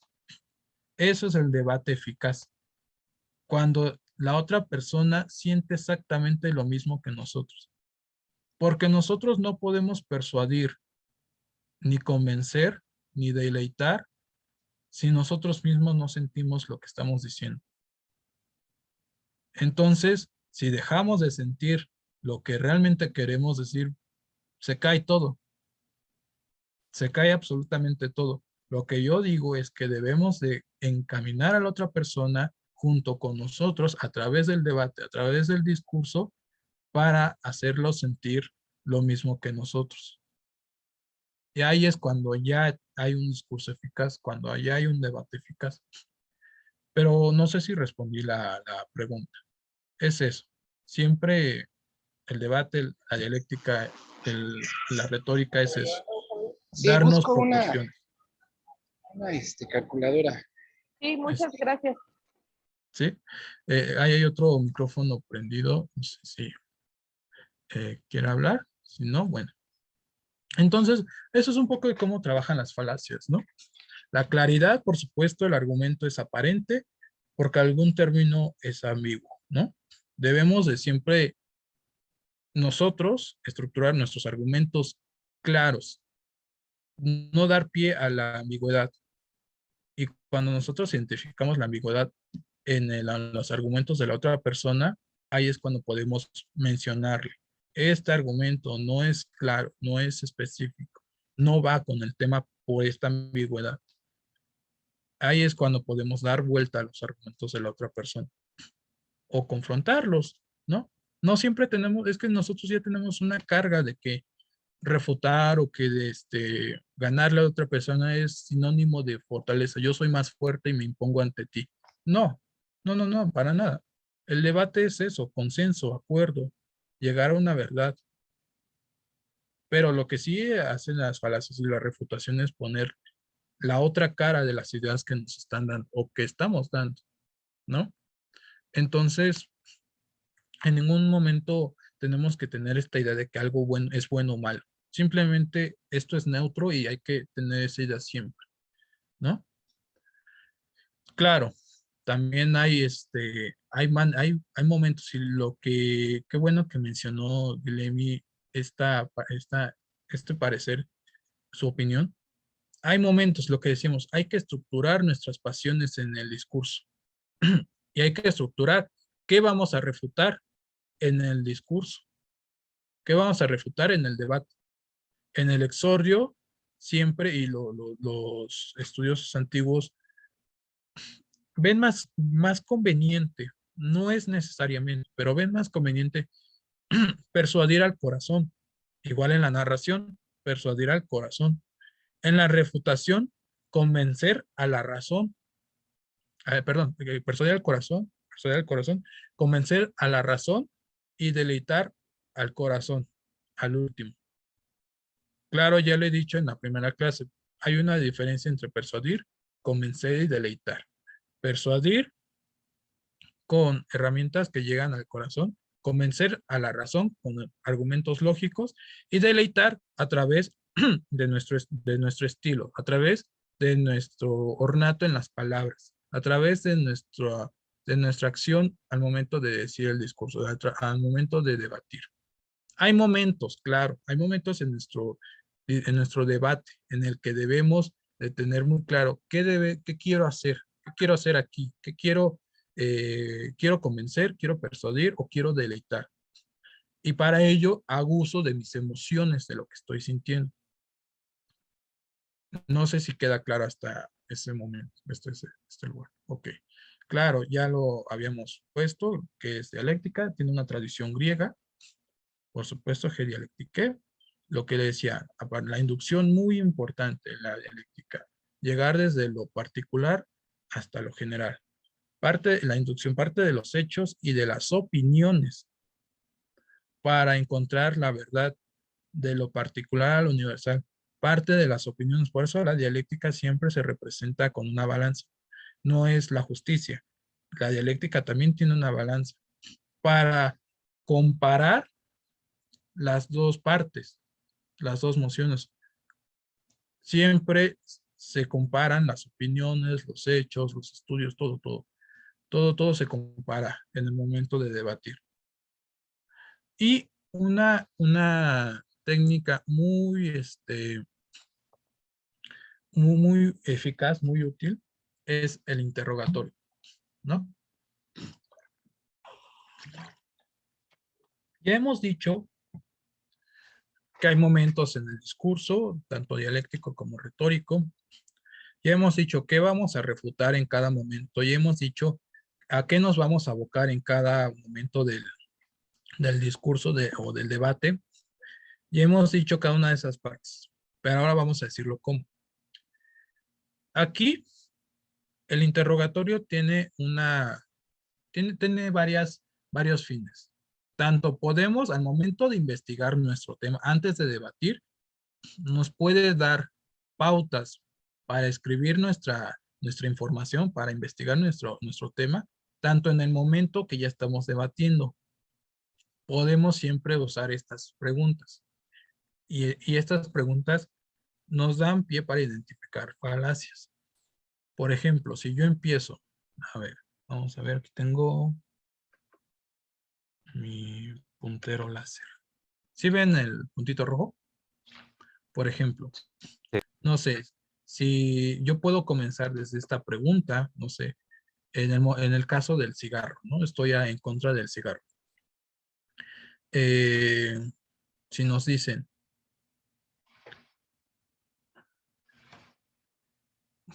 por ejemplo, si nos dicen, la otra persona está a favor y nos dice, estoy a favor de fumar, pero podemos fumar con un cigarro electrónico, ¿no? Que no es igual de dañino que el cigarro normal. Y el cigarro electrónico es mucho mejor que el cigarro normal. Yo le puedo decir, bueno, es que las dos cosas son totalmente dañinas. Lo importante aquí es que dejemos de fumar tanto cigarro electrónico como cigarro normal. Y esa persona me puede refutar, bueno, es que eso que dices de dejar, es que no son lo mismo. No son lo mismo. Son cosas totalmente diferentes el cigarro electrónico que el cigarro normal. El cigarro electrónico tiene ciertas características que son más, que son menos malas que el cigarro normal. Entonces ahí ya me refutó. No, en el sofisma de la comparación aparente. Yo estoy diciendo, yo en ese momento le dije, ¿sabes qué? Estas dos cosas son iguales. Tanto el cigarro electrónico como el cigarro normal son igual de dañinas. Y esa persona me refutó diciéndome, no son iguales. No son totalmente iguales. Una cosa es totalmente diferente que la otra, ¿no? Y así se puede ir refutándome. Se puede ir desde esta hasta esta o hasta esta, ¿no? No importa aquí el orden. Aquí el motivo es cachar el momento en el que se dice una falacia, se dice un sofisma. Si el sofisma que yo digo que me están diciendo cae en esta, pues a partir de aquí ya me puedo seguir, ¿no? Hacia las demás. Dependiendo del tema, por supuesto. Dependiendo la cuestión que se esté tratando, ¿no? No, a mí me gustaría leer un poco lo que puse acá abajo. ¿Para qué interrogar? Para aclarar los hechos, por supuesto, también sirve al momento de dialogar, aclarar las opiniones que se ponen a prueba también. Las opiniones se ponen a prueba en el momento de dialogar, se ponen a prueba con la refutación. La refutación es un filtro que nos da pauta para llegar a verdades. También pues, es un filtro que nos da para poner a prueba las evidencias que no han sido comprobadas al momento o comprendidas al momento de dialogar, ¿no? Se interroga para construir un caso. En el momento que estamos haciendo la investigación de nuestro caso, nos interrogamos a nosotros mismos y a partir de ahí ya construimos un caso fuerte, un caso bien estructurado para construir un caso en contra de la posición. También para asegurarse de que hayamos entendido el tema o el problema exactamente. Si nosotros no entendemos de facto lo que estamos diciendo, nos van a dar vuelta. Nos van a dar vuelta. Y este interrogatorio tanto sirve al momento de investigar como al momento de ya dialogar. Si nosotros sentimos que un punto de nuestra investigación está débil, y eso lo vimos gracias a este interrogatorio que nos hicimos a nosotros mismos, es el momento ya de cambiarlo, ¿no? La refutación también es parte de nosotros. La refutación también tenemos que hacernosla a nosotros. En primera instancia tenemos que refutarnos a nosotros para refutar a la otra parte. Si nosotros no nos refutamos a nosotros, no nos cuestionamos, no repensamos lo que estamos, la emoción que estamos defendiendo, no vamos a poder defendernos a nosotros mismos frente a la otra persona y no vamos a poder ganar un debate. Este interrogatorio sirve tanto para nosotros como para ganar el debate. En el momento del debate podemos verlo también como trampitas, ¿no? Como si fuera trampas de ratón, ¿no? Ponemos las trampas o minas, ¿no? En las que minamos el campo, minamos nuestro campo de acción, y si cae la persona en determinada trampa, en determinada mina, ya podemos jalarlo a a las demás partes del interrogatorio. Podemos decir, bueno, tú al principio dijiste esto, dijiste blanco, pero ahora dices negro. Explícame a partir de dónde, estoy diciendo aquí, explícame a partir de dónde tomas esa opinión. ¿Cuál es tu fuente? ¿Y qué método usaste al momento de estudiar esa fuente? ¿Tienes otro ejemplo que apoye lo que estás diciendo? Es posible que se involucre otra causa, porque no necesariamente lo que tú me estás diciendo es necesario de una sola causa. Ahora, lo que me estás diciendo son cosas absolutamente diferentes. Nada que ver con lo que estamos hablando. ¿Cuál es la relevancia de aquel especialista que está citando, de aquel estudio? No tiene ninguna relevancia. Y al último, yo tengo un estudio que demuestra, yo tengo una opinión que demuestra, yo tengo una demostración que hace contrapeso a lo que estás diciendo y que es más viable, al contrario de lo que estás diciendo.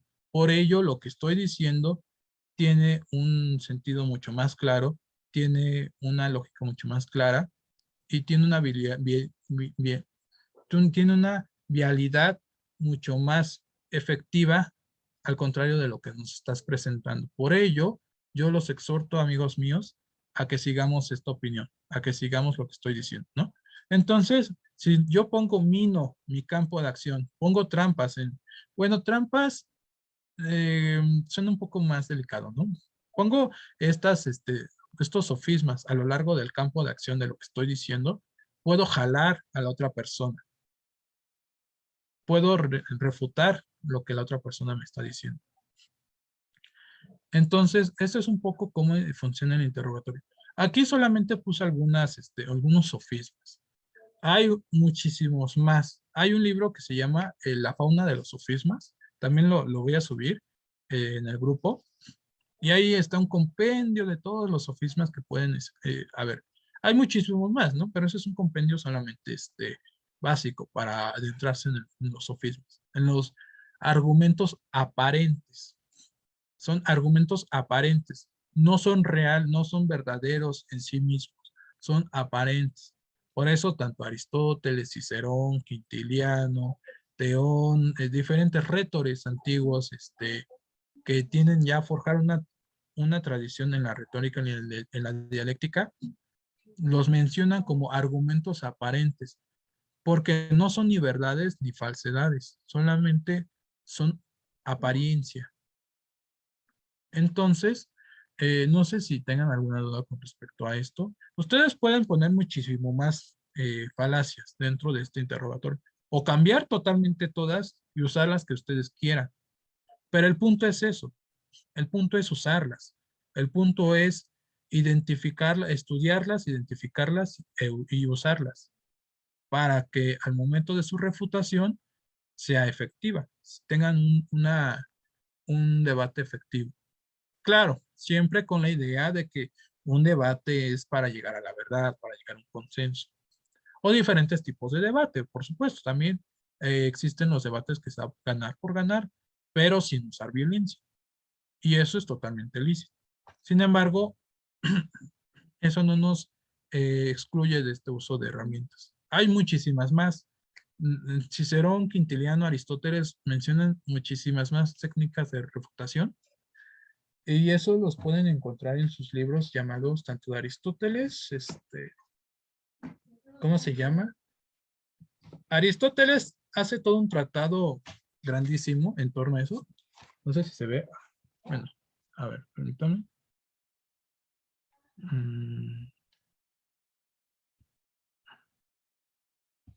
Ahora sí. Tratados de lógica en la editorial Gredos. Siempre Gredos es un clásico, ¿no? Es un clásico traductor de Aristóteles, y en ello pues encontramos el libro Tópicos. Tiene muchos libros acá adentro, es un compendio, pero en sus tópicos y refutaciones sofísticas es donde encontramos realmente la manera de refutar. Muchos esquemas de refutación, es lo que les decía al principio. Los libros hoy en día no nos enseñan a argumentar, porque no nos dan los esquemas, no nos dan cómo es que argumentamos, no nos dan las formas de argumentar, nos dan otra cosa, la manifestación de la argumentación, nos dan algo que también es muy válido, muy importante, pero no nos dicen qué herramientas usar al momento de argumentar, cómo organizar nuestras ideas. Lo que nos dan es otra cosa totalmente diferente, ¿no? Nos dan cómo es que se manifiesta la argumentación. Y en lo mismo pasa en la refutación. Desafortunadamente en español no hay libros como tal que nos digan, utiliza la interrogación, el interrogatorio, utiliza la confutatio, utiliza la peroratio, utiliza diferentes esquemas de refutación para poder dar vuelta al argumento o eso, ¿no? Refutar, simplemente refutar.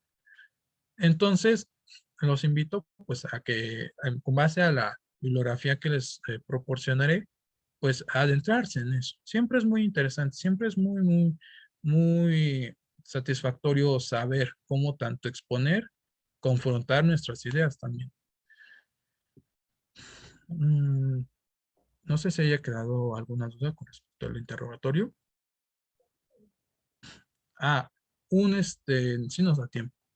Un ejercicio que quisiera hacer con todas y todos ustedes es esto. Siempre en la dialéctica, en el debate, lo que nos va a dar pie a la discusión son las preguntas que nos dan respuesta de sí o no. Las preguntas que podemos responder con un sí o un no son las que nos dan pie para el debate.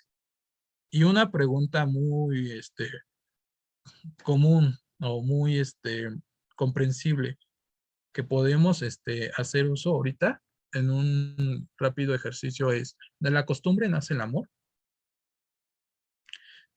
Quisiera que ustedes lo pensaran un poquito, pensaran si sí o no, que fijaran su postura sobre sí o no.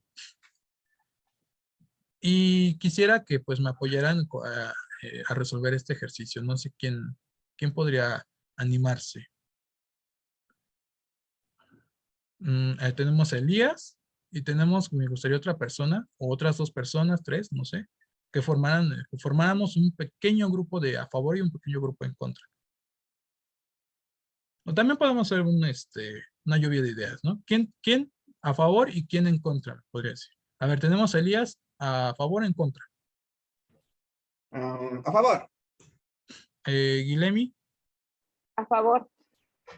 Miriam,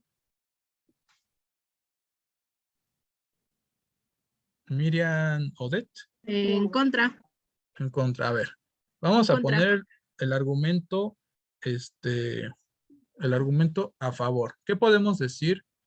A ver, déjenme quitar esto. A ver, espérenme un tantito. Ok, ahí ya puedo. Siguen viéndolo, ¿verdad? ¿Qué podríamos decir a favor? El argumento a favor de que la costumbre nace el amor. ¿Por qué? ¿Por qué de la costumbre nace el amor? Porque el amor es una decisión pensada. El enamoramiento es un efecto momentáneo. El amor como tal podría ser pensado y no puedes pensar algo si no hay un trayecto para acostumbrarte y dar ese tiempo de pensar y decidir. En síntesis, ¿cómo lo podría poner? Porque el amor es una decisión pensada. No es una decisión pensada. Ok. ¿Quién más a favor? ¿Elías? A favor, ¿Por pues qué? de que el amor pues también es extrañar aquello que normalmente vemos o vimos y sentimos muchos días, y el momento en que se va, también sufrimos de ese amor, de esa costumbre que tuvimos. Así que yo creo que, pues sí, de la costumbre nace el amor, porque precisamente nos acostumbramos tanto a eso que queremos esto, ¿no? Es, por ejemplo, ya déjala, te hace sufrir. Y es, ay, pero me encanta, no sé, desayunar con ella, bailar con ella, y eso se compensa y estoy acostumbrado, ¿no? Claro, exactamente. ¿Quién más a favor? ¿Una más? Se Yo nos también acaba el- Sí, dígame, Bruno. yo recuerdo que hace mucho tiempo me recomendaron el libro de Fedro del amor de Platón. Y en Muy bueno. este libro, Fedro recita el discurso de Lisias.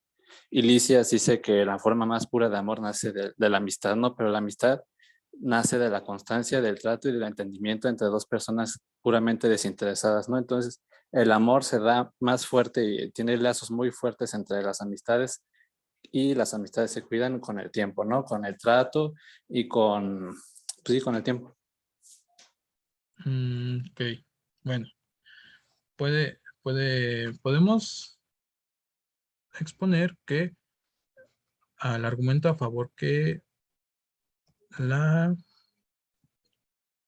la costumbre forma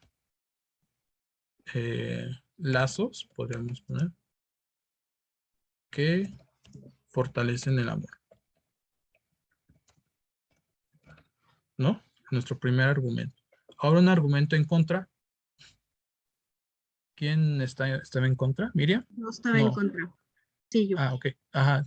Yo podría decir, me acuerdo que en la preparatoria nos dijeron que, bueno, Platón justamente decía que el amor no existe, entonces no se puede llegar a ello, que es como una enfermedad del cerebro, y químicamente me parece que es producto de combinación de nuestros, ¿cómo se dice? O sea, que es algo interno, algo que se produce interno en nuestro cerebro, que nos hace creer que es amor y no lo es. Entonces, la costumbre como tal es una práctica habitual de una persona y no se podría confundir que sería amor, pero no lo es. Ok. Ok. ¿Quién más en contra? Creo que Israel quería levantar la mano. Ah, a ver. Sí, Sí, profe, Israel. profe, Sí. disculpe que interrumpa, pero fíjese que al estar escuchando el debate, a mí me viene esta idea, bueno, esta necesidad de plasmar mi pensamiento. Yo Sí. preguntaría, ¿no, profesor? ¿Qué es el Sí. amor? O sea, argumentaría, defina qué es el amor. Como dijo la compañera ahorita, me gustó mucho eso, es una enfermedad. Porque entonces yo le preguntaría, obviamente usted está tocando un tema como, lo estamos tocando como amor de pareja, pero cuando puedas preguntar, defina qué es amor. Pues existe el amor en muchos grados y en muchos tipos de amor. Entonces, ¿por qué estarías a favor? Pues porque el amor es algo que representa un sentimiento. ¿Por qué estarías en contra? Porque hay muchísimos tipos y no te lo están definiendo como tal. Bueno, Ujú. yo quería decirle eso, no nada más. O sea, obviamente se me hace un tema muy interesante su cátedra y la estoy disfrutando mucho. Gracias, profesor. Muchas gracias. Claro. ¿Quién más en contra? Muy bueno, muy bueno. La definición. Ya, o sea, de facto ya estamos refutando a partir de la definición. Pero, ¿quién más en contra? Déjame conectar la laptop. Ajá. Creo que Nayeli quería comentarnos algo. Sí, no Sí. necesariamente, bueno, más bien la costumbre puede crear afecto, mas no necesariamente esto es amor. Entonces, puedes tener a una persona que cree que está enamorado porque está acostumbrada a compartir ciertos momentos, pero no necesariamente puede ser amor, también puede ser nostalgia o alguna otra emoción que está siendo confundida. Ok. ¿Podemos una más, por favor, en contra, Fernando? Buenas tardes, profe. Sí, buenas tardes. Yo siento, de acuerdo a la edad que tengo 50 años, y la experiencia me ha dado, me ha enseñado que, como dice la canción de José José, el amor y el querer no es igual. Y es cierto, porque empezamos desde ahí, vamos a definir lo que es el amor, como decía la compañera y el compañero. Hay un libro que se llama El arte de amar de Eric Fromm, en donde Sí. pues, nos maneja los diferentes tipos de amor. Entonces también concuerdo con compañera en el sentido de que pues el amor simplemente tendríamos que ver desde ahí, ¿no? El amor, definirlo, si hablamos de amor en pareja, bueno, pues el amor da todo. Si hablamos de querer, pues es pasar el tiempo. Entonces aquí yo considero, creo que la costumbre no es, no nos lleva al amor. La costumbre es aprender a vivir o estar con alguien, pero no simplemente o no necesariamente es amor. Ese es mi comentario, profe. Exactamente. Perfecto. Sí, bueno, aquí ya tenemos nuestros dos argumentos, tanto a favor y en contra, ¿no? ¿Cómo podemos refutarlos? ¿Quién me ayuda? Aquí hay vamos a refutar aquí, al argumento en contra. Esto podría decirse que, sí, Bruno. Bueno, yo iba a refutarlo porque pues dicen que el amor es como un vicio, pero en el mismo discurso de Lisias dice que el vicio del amor no es el amor, o sea, es la pasión, porque existe el amor pasional también, pero Lisias dice que es la pasión la que vicia este tipo de relaciones, no el amor, porque el amor, según entendí, era el deseo del bienestar de la otra persona. O sea, no el deseo físico o deseo sexual o esas cosas, ¿no? Eso ya es un poco más de la pasión, ¿no? Porque la pasión encierra emociones más complejas y el amor es más simple. O sea, el amor es querer el bienestar de las otras personas y querer su desarrollo. No es la pasión, o sea, la pasión es muy diferente al amor. Al amor, exactamente. Exactamente. Entonces podríamos argumentar la primera refutación, vamos a ponerla como refutación aparente, ¿no? Casi para todas las personas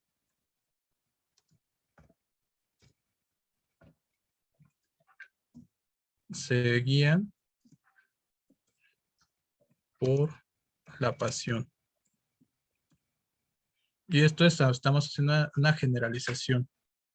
Por eso decimos que el amor no nace de la costumbre, porque tienen una confrontación de definiciones. Por una parte la pasión, por otra parte realmente el amor que se construye. Vamos a refutar la parte en contra, que la parte en contra nos dijo confusión de sentimientos y que es un tipo muy diferente del amor, ¿no? Una es el amor erótico, el amor de pareja, el amor de eros y el amor de amistad, de compañerismo. ¿Cómo podríamos decir que aparentemente esos son causas diferentes? El argumento. Sí, Elias. O sea, refutar a favor, ¿no? Dando en contra de lo que dice que no existe el amor. Sí, sí, sí. O sea, refutando entonces que de la costumbre sí nace el amor, pues de la costumbre nace el amor incluso por supervivencia. Aquí habla incluso de que el amor en sí no existe, que es algo en el cerebro, pues podría decirse que cualquier emoción que tiene el ser humano, pues es producto también del cerebro, pero también pues yo sí creo que hay algo más, incluso esto ha ayudado en la supervivencia. Si incluso ponemos a dos personas que no se conocen, que nunca se han visto, pero están solas y tienen que sobrevivir, al momento de generar una costumbre y de estar unidas a estas personas, pues de ahí van a ser un amor. Es imposible que esta persona quiera asesinar o alejarse de la otra persona simplemente porque no la conoce, porque al momento de querer sobrevivir y el instinto humano de querer platicar, socializar, pues necesita estar con esa persona. Y aunque haya diferencias, con el tiempo, el momento de sobrevivir y todo, incluso hay libros y películas que demuestran que aunque sean personas muy, muy diferentes, al momento de sobrevivir juntos, de pasar varias experiencias, terminan enamorándose, queriéndose o amándose incluso si no puede llegar a algo más, pero por sí un cariño, sí un amor ahí entre las personas. Claro, el tiempo define los sentimientos, ¿no? Sí, claro. Guilemi y después Andrés, por favor. Creo que aquí también es importante no confundir el amor con el enamoramiento, que el enamoramiento es justamente esta reacción química en nuestro cerebro, esta reacción neuronal que tenemos con la adrenalina, con el miedo y con demás situaciones que puedan pasarnos neuronalmente. Este enamoramiento es justamente lo que se ha identificado como un mal, ¿no? Un defecto quizás, pero el amor no, porque el amor, para que ames a alguien necesitarías pensar bien las cosas, porque Claro, es estar consciente de tus defectos, de los defectos de la otra persona, de la necesidad de uno del otro, y en base a eso tomar la decisión de, a pesar de ciertas situaciones, preferir su compañía, su bienestar y respetando el bienestar personal. Eso ya es muy distinto, el decidir amar a alguien, que enamorarte. Enamorarte es una situación fugaz en el cerebro debido a estas situaciones químicas que nos pasan cuando sientes mariposas, en donde no estás en tomar una decisión de amar, simplemente te estás guiando por el bienestar que está sintiendo tu cerebro. Incluso hay estudios que dicen que es como si estuviéramos drogados, ¿no?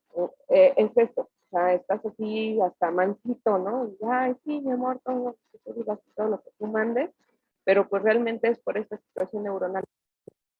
Eso es el claro, enamoramiento. El amor es la decisión.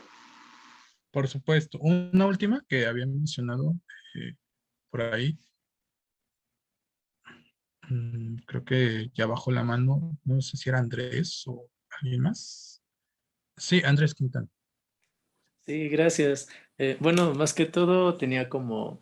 La verdad es que no sé en cuál encasillar, si a favor o en contra, porque creo que la argumentación que han dado los compañeros y tomando en cuenta los puntos de vista son encajables para ambas cosas, pero también sería cuestionable pensar qué pasa si le damos la inversa a la pregunta, es decir, del amor nace la costumbre, porque, bueno, hay casos de personas en los cuales creen que lleguen a amar a una persona, esto de alguna forma puede llegarse a convertir en obsesión, se acostumbran a esa persona y de hecho también tomando el punto de vista, el comentario que no sé cómo se llama mi compañera, pero alguien mencionó sobre el quedarse solos y demás. Entonces creo que a veces las personas por pensar que es amor llegan a creer que esa costumbre no la necesitan en su vida para no quedarse solos por sus hijos o por el que dirán o porque piensan que van a cambiar.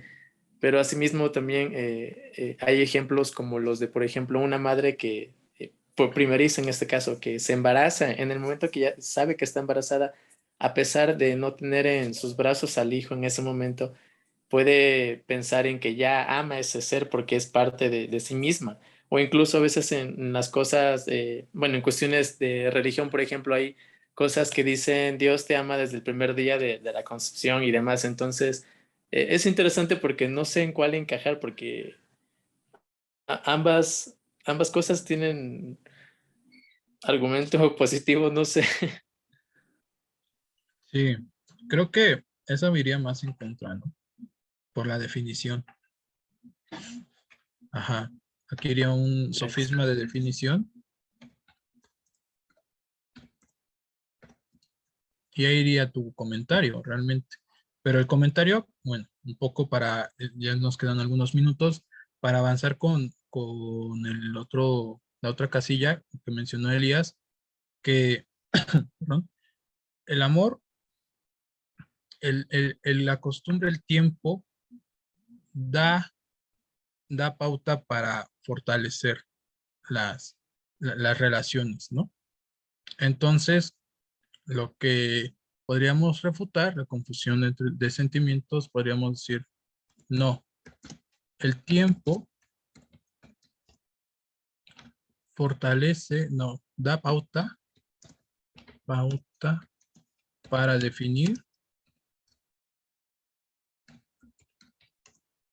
los sentimientos.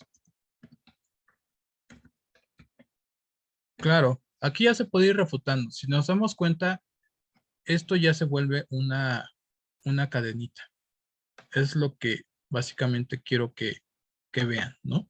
Sí, claro, cómo refutar, pero nosotros ponemos nuestros argumentos a favor y en contra, y este argumento, su refutación de este argumento se va a poner aquí por una generalización aparente.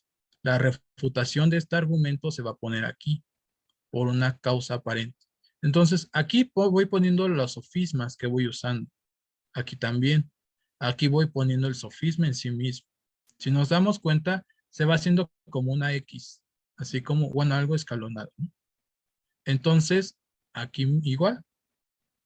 Aquí pongo mi argumento a favor, se refuta. Mi argumento en contra, se refuta.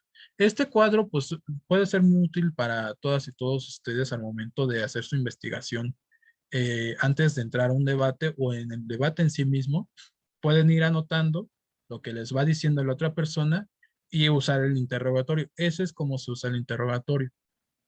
No solamente decirlo y hacer caer a la otra persona, bueno, confrontar a la otra persona, sino también en compañerismo. Hay debates que hay equipos y cada quien se puede enfocar en cada una de las partes. Una de las partes puede ser cada uno de ustedes. Puede ir escribiendo los sofismas que se van diciendo y refutándolos, o otra persona refutándolos y ya nada más una persona los va diciendo. Entonces, eso es el trabajo en equipo a través del interrogatorio. Todos tienen que pensar y tener claro esta idea de cómo refutar a partir del interrogatorio, ¿no? Y al momento de hacer la investigación. Como nos falta un poquito de láminas, quisiera pues adelantarme. Bueno, es básicamente una pintura que representa la erística. Sobre todo, no sé si hayan visto la película Troya.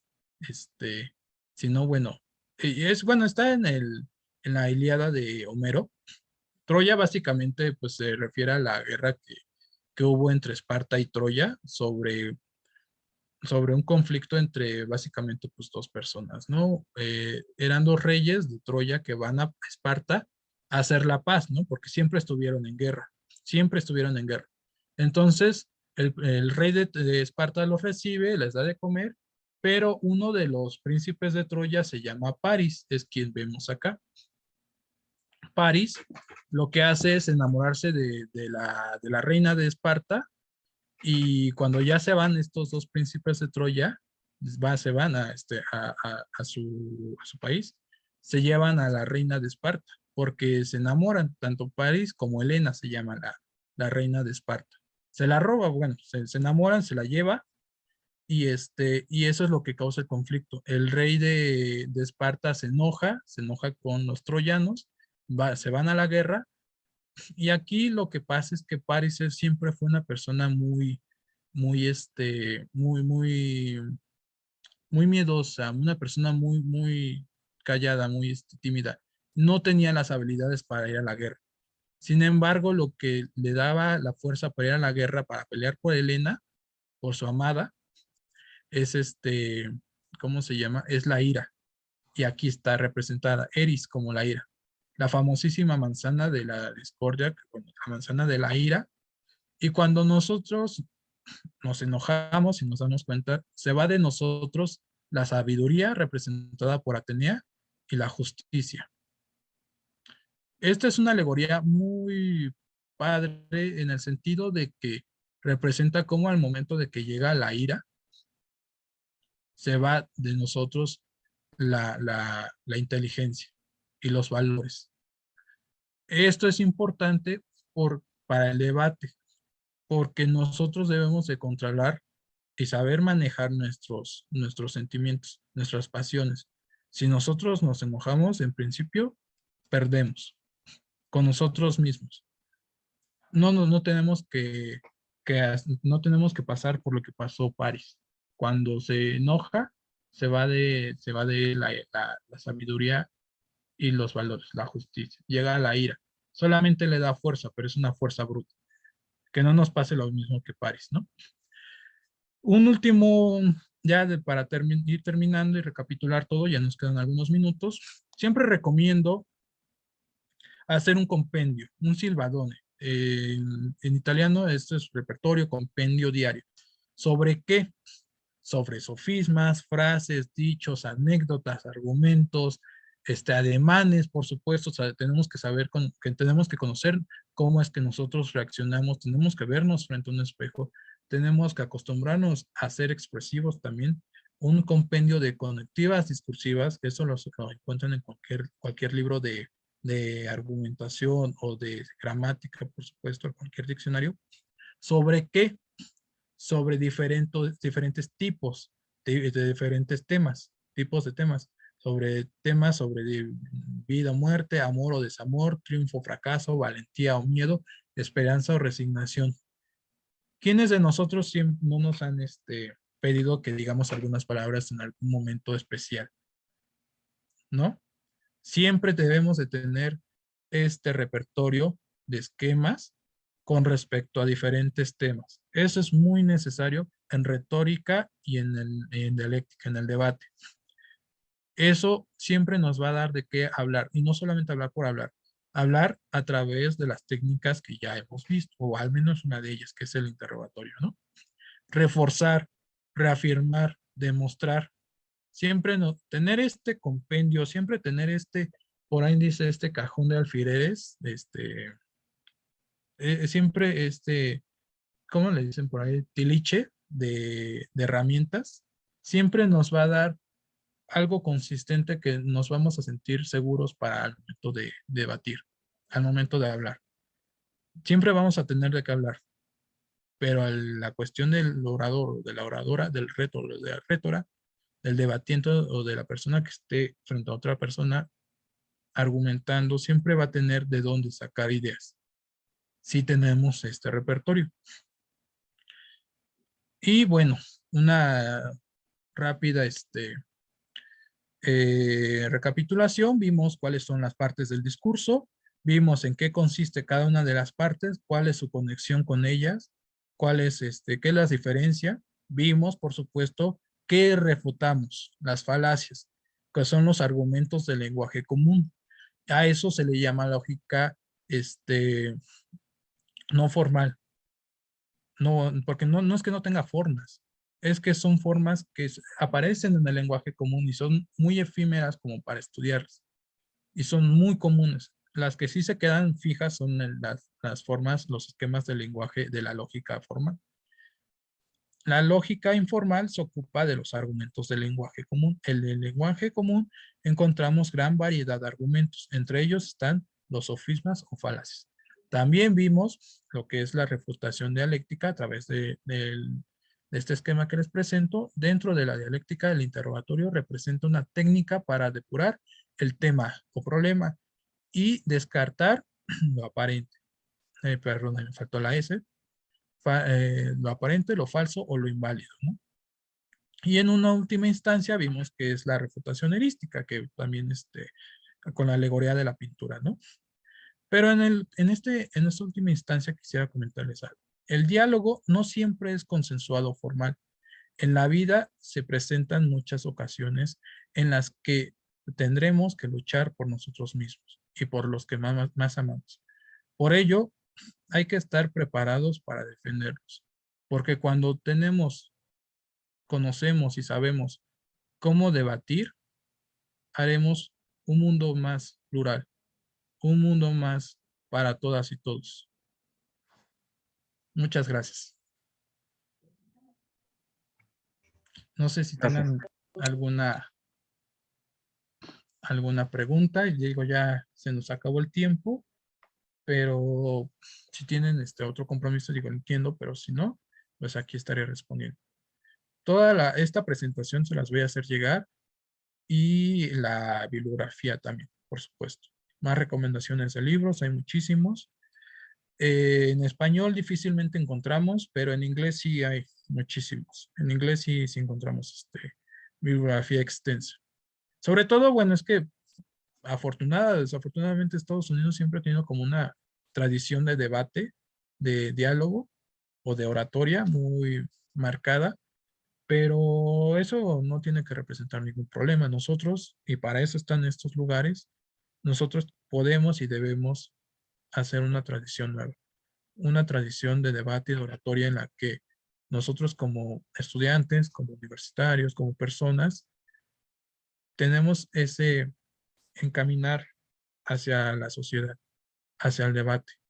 Porque cuando no sabemos debatir, no sabemos dialogar, no sabemos confrontar las ideas, las nuestras y las de las otras personas, nos separamos, nos dividimos y surgen los problemas. Problemas que ya todos y todas conocemos. Y pues hay que depurar eso, hay que quitar eso a través del debate. No sé si quieren comentar algo. ¿Tengan alguna duda? Creo que no, Ricardo. Elías. Elías. Bueno, pues muchas gracias, Ricardo. Muy buena ponencia. De verdad, felicidades. Me agradó, estuvo incluso entretenida. Me agrada que incluso hagas este ejercicio de que participemos, porque siempre debe de haber participación. Así que muy buena, de verdad. Espero que seguir aprendiendo de ti y de más temas. Y para aprovechar, disculpen, para preguntar, precisamente mañana en la facultad hay un evento.